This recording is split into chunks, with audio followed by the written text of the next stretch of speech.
Hello and welcome to Secrets of Organ Playing podcast. This is a show dedicated to helping you become a better organist. We're your hosts, Vidas Pinkevičius. And Aušra Motuzaitė Pinkevičienė. We have over 25 years of experience of playing the organ. And we've been teaching thousands of organists online from 89 countries since 2011. So now let's jump in and get started with the podcast for today. We hope you'll enjoy it. Hi guys, this is Vidas. And Aušra. Let's start episode 676 of Secrets of Organ Playing podcast. This question was sent by Nick, and he answers my question. What is your dream in organ playing in the next 3 to 6 months? And what are some challenges along the way? So he writes, to be able to play a wide selection of easy and moderate standard organ pieces suitable for service use. And the challenges would be sight reading, and sight reading. Why do you think he writes sight reading 3 times?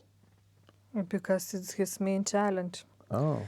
But I think that this sight reading is very important for him to achieve that his first goal, to have a wide selection of easy to moderate standard organ repertoire suitable for service use. I remember, when I played at church in United States. Well, of course, because I was always working on the big repertoire for my degree recitals, I was looking, for easy church music to play. Basically, the pieces that I could maybe sight read once or twice and play at the service. So basically, it was really important to find suitable music.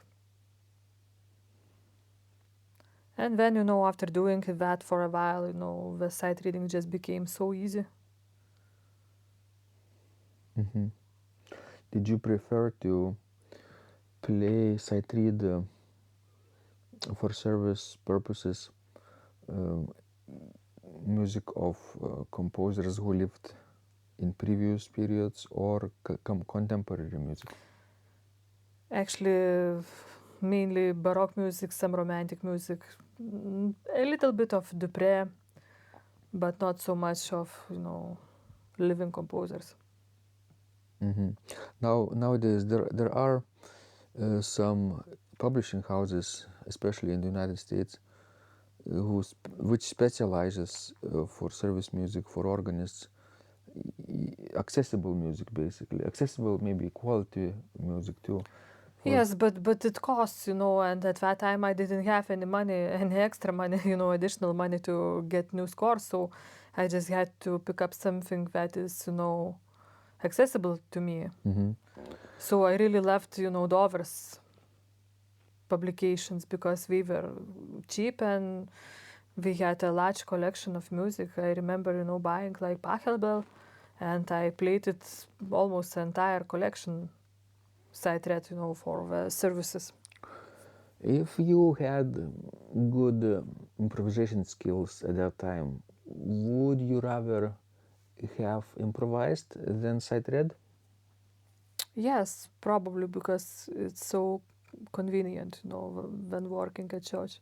Let's say your pastor would select hymns, right? Or some other music director, for example, select hymns for you, and then you could improvise preludes and postludes and interludes, right? True. That would be very useful skill. That's exactly what contemporary composers do. Maybe they're not improvising their newly written repertoire, but they're creating music based on those seasonal hymns, right? Mostly, so that an organist could go to their catalog and order something suitable for that Sunday, particular Sunday.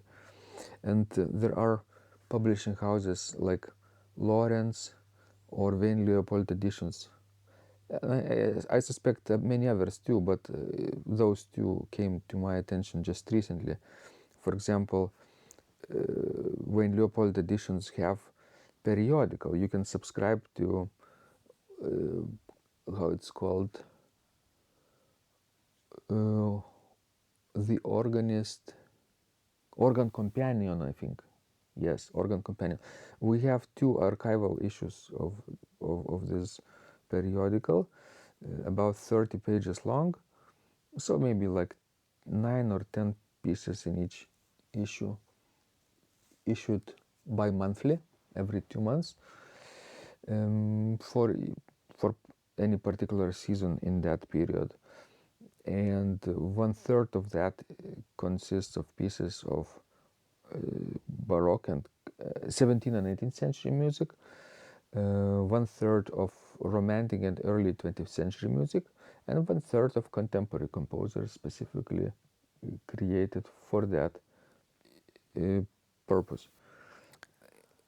What do you think about this You idea? know, there was time when I really thought, I had a very high opinion about Wayne Leopold's, editions in general on the music, because, they were really good collections in terms of historical approach and performance practices. We had extensive articles about what we are publishing. Yes, I will interrupt you because in that Organist Companion there are commentaries about each piece and extensive historical documentation too. But, if we would look at the prices, what he offers, I think we are just enormously high. To add to this, maybe nowadays he offers electronic publications also, like PDFs, much cheaper. You can subscribe to PDFs every 2 months, and they're quite affordable. I mean, you get constant flow of new repertoire for service. And in general, I remember, listening to his presentation, live presentation, back in the United States. I realized that he is more like businessman, not as musician, because he really knows how to sell his product very well. He reminded me actually of that turtle from the Ice Age movie. Remember? Yes. Who could sell anything like before the flood coming? So that reminded me a little bit of Wayne Leopold. I hope he will not be offended of my comparison. But on the other hand, musicians also should be able to sell their art, don't you think? Yes, that's true. Otherwise, That's you will true. end up in the drawer. Yes.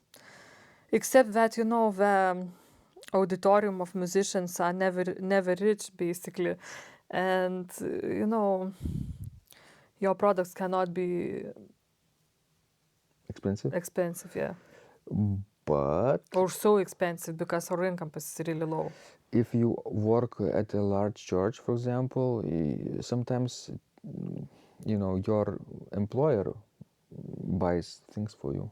That's maybe only in the United States, in a few places in the United States. But I don't think that's the true in Europe. They could Not in Lithuania, anyway. These purchases could be tax deductible. Yeah. It's still not free, but it's a good support, I think. Yeah. For professional material. But anyway, if you love to read, and you like a historical approach, then yes, Wayne Leopold is a good place to look for the new scores. Another place I found is Lawrence Publications from United States. Carson Kuhlman, our colleague on YouTube, organist and composer, he is an editor there in Lawrence, and he manages those subscriptions also. They have this monthly subscription. You pay a fee for a certain number of download credits, and let's say 5 or 10 credits, you can select your own choices, or you can trust what the editor suggests for each season. They send you, like a also subscription-based newsletter every month. That's very good if you lack your own ideas, then you can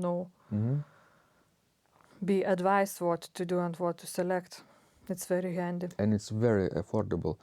And if you're not satisfied with what the editor suggests, you can go online to their catalog and pick your own things from their publishing house, of course. And they specialize on affordable, accessible contemporary organ repertoire for church use. Yes. So that's two things to think about. If you're not willing to improvise during services, right? And if you need, of course, you still need sight reading skills for that, if you're constantly playing new music.